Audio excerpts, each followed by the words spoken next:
are currently in the lower tram lobby at Gateway Arch National Park in the Visitor Center. And behind us is the new virtual reality theater.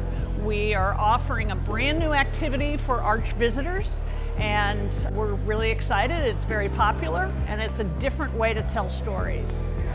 When a visitor puts on one of our 3D headsets, they are transported back to the 1850s to the St. Louis riverfront, which was at the time a very, very bustling area filled with dozens of steamboats that brought in travelers and goods from around the world. So it was really an embarkation point for westward expansion in the U.S.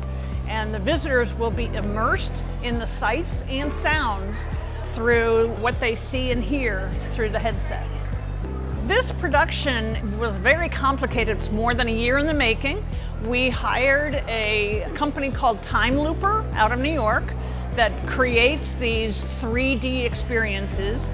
It involved shooting actors in costume and creating virtual sets, i.e. the riverfront is really a set, and telling a story as it moves along.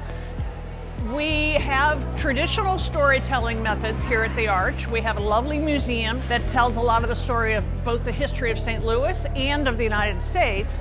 And those techniques are wonderful. Some are interactive and people can read and see artifacts. But today's audiences often look for something a little more high-tech, especially kids. And we thought virtual reality, which is really what we're delivering here, is a new way to tell an old story. Many visitors come to the Arch, they just expect stories about the building of the Arch. They don't ask themselves, why is the Arch here?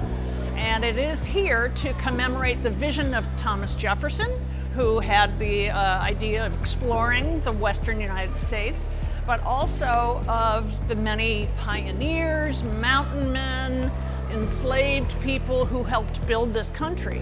So the museum tells many of those stories. Someday we hope to have many virtual reality productions that tell additional stories of why we're here.